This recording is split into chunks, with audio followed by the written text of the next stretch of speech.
Gotcha, this is Ian, the Essential Handyman. Welcome back to the channel. I used to use a Dremel and I found it to be a really good tool, but it died on me just through overuse. The battery died on me and I decided to replace it. While I was looking about, I found just a cheapy, rubbishy, made by Minicraft Dremel type thing on a car boot sale, and I bought this and it's absolute pants. So I've given up the ghost for that. That's going to go in the bin, and I've replaced it with the Ryobi multi-tool. This is the R18RT-0. So let's unbox this, see if it's any good. Okay, regular viewers to the channel will know that at the beginning of the session when I started this channel, I invested in the Ryobi 1 Plus system, primarily initially due to budget, because I couldn't afford, to kick myself out with Festool or anything like that. But since then, I've been so impressed with their products that I've not felt the need to go anywhere else. And like most people that invest in a single battery platform, you tend to stay with it. So what have we got here? Okay, box, bump, instructions, typical instructions for the 1 Plus system. I'll have a look at those off camera and come back.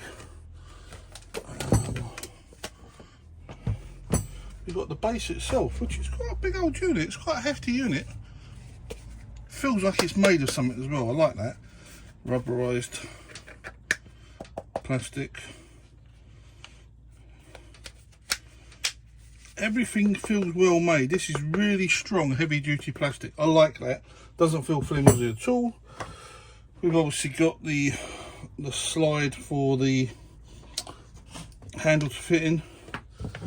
You can only go on one side on the right. So it looks like that's where it's going. Okay, clicks in there.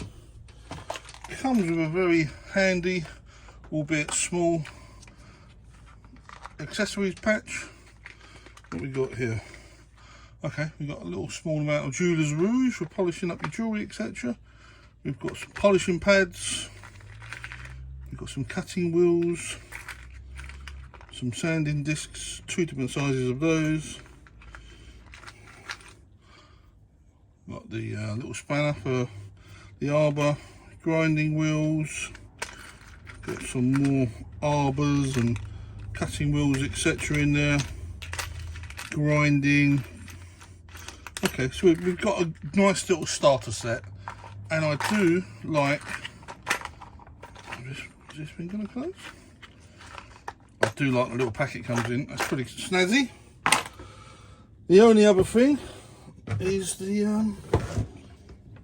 lead. Let's have a measure of that, shall we?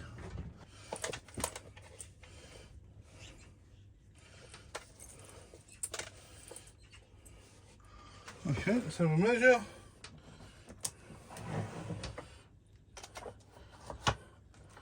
It's just over 1 metre long. Okay, screw this on here. If you can hear any squawking or animal noises, the pitter-a-patter of feet. I've got 4 magpies on my shed roof at the moment, making all sorts of noise. That just goes on there. And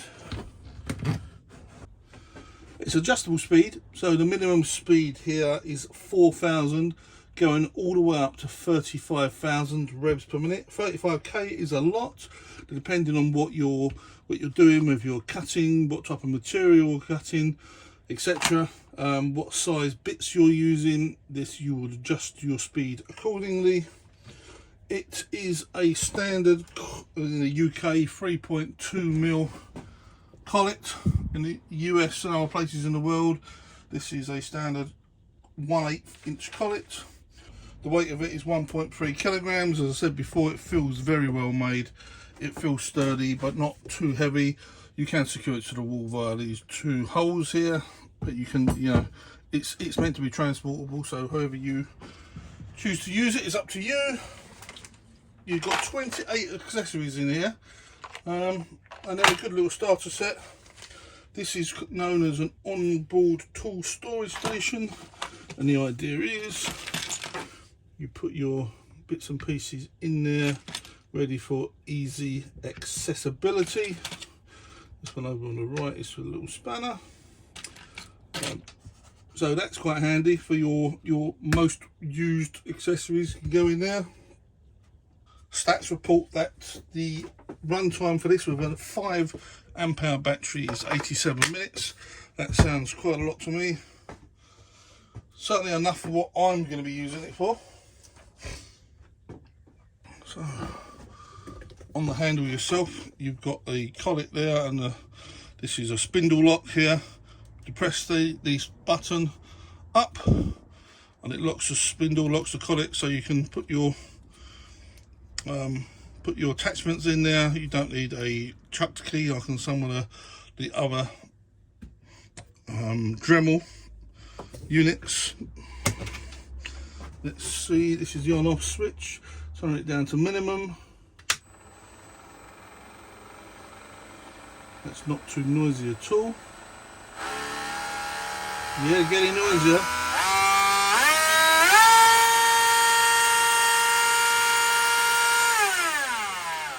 Pretty noisy. Stats say that the volume for this is 95 decibels, so that's enough. You're going to use it for an extended period. You want to be putting your ear defenders on using this. Let's do a couple of tests with it. A little drill bit that comes with there. Let's load this in. Okay, undo that. Keyless chuck, of course.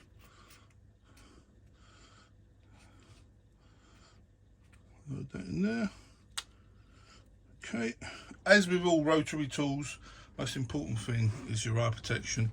Rather than glasses, I tend to use a full face shield when I'm using these. I've had too many grinding discs, cutting discs shatter on me before. So you don't just want to protect your eyes, you want to protect your whole face. Okay, let's see what type of power it has. Turn it on. Go up to about 20,000.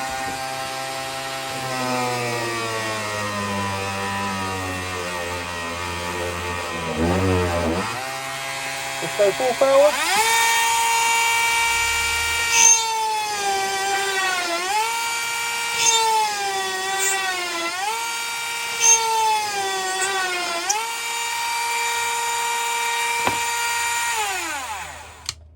As you can see, it's got plenty of power for cutting through. Just a little bit of, what's that, 15mm MDF. Tip got hot, so here we are. I'm not touching that. Yes, don't be running this at high speed. Obviously I did that at the wrong speed. Okay, we're going to touch the sanding wheel.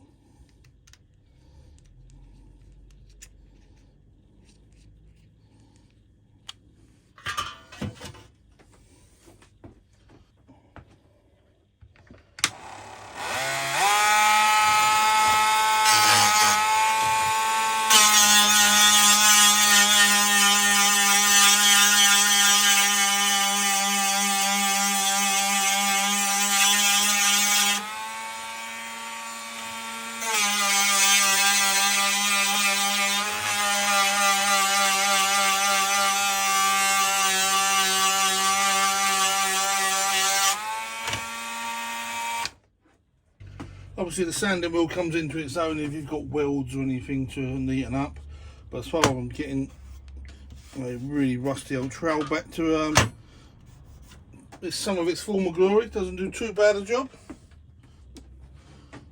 Followed by a wire brush. Now on these Dremel pins, this is when you definitely need, you notice I call it Dremel then, because obviously it's the universal name for these type of things, but when you're using a wire brush on these things, you definitely need your eye protection.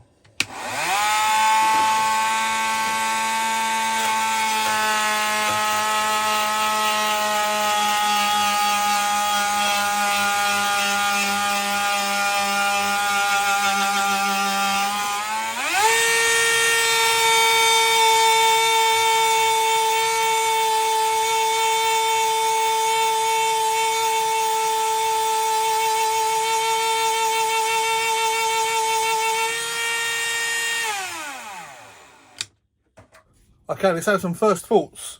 So, initially, first thoughts are that it is well made. I like the handle. It feels very tactile in the hand. The collet lock here is a little bit fiddly, but I'm sure that will get easier the more I get used to it. I like the flexible shaft. It is very, very flexible. It's very good indeed. There's quite a fair bit of vibration through the handle when you put it up to the max speed. I had that at 35,000 revs with the wire brush on the end there, and I definitely felt it coming through my hand. It didn't feel very nice, so I probably wouldn't be using that at the highest revs. I'll turn it down a little bit. However, that said, I don't tend to get much rust off of my tools, etc. using a Dremel. It's only to get into small little bits that that you can't get to with like a belt sander or a flap disc or something like that. I'm going to be putting this on the wall and hanging it up, and I think this will be a great addition to the workshop. Do I think it's as good as a Dremel? I think it is, yeah. The Dremel I really liked, but it was corded, so you had to plug it in somewhere. And the actual unit itself, it's like a great big mouse shape. I wasn't the greatest fan of that. It felt quite heavy. This is a lot lighter in the hand. With 87 minutes runtime of a 5 amp hour battery, I think this is going to be brilliant. I really like the fact that you have speed controller here. The only downside is in the instruction manual, it tells you that certain tools should be used at 15,000 revs, another one at 17, 20, 25, etc. This doesn't tell you what your revs are. If you look there, it just says minimum, maximum. It doesn't actually say when you get to 5, 10, 15, etc. So Ryobi, next time you produce one of these, I think that's probably something worth putting on there. Yeah, all in all, I'm happy with it. It's much, much better than this piece of junk I've been using. And I think marginally better than the Ryobi, than the Dremel. I do like it. I like the fact that you can put your tools up here and just pick them off, and they don't come out when it's hanging up. The only exception being the little spanner. It's not in there as tight as the others, so that feels like you could probably lose that at some point. But do I like it? Yeah, I think it's a really good tool. Would I recommend it? 80 quid for me, it's worth it. If you had to go and buy the charger and the battery in order for you to use this, I would say no. I would say buy the Dremel. That would be better, much better value. The Dremel. If you've already got the OnePlus system and the chargers, then yes, this is good value. If you haven't, then I wouldn't buy this. I'd buy a Dremel. Hope that helps you. If you're in the market for looking for one of these and you were undecided, hope that's a little bit of information. I bought another couple of Ryobi things, so I'm going to be doing another couple of unboxing and first thought videos coming up on those soon. Thanks so much for spending your time with me. Appreciate it. God bless to you all. See ya.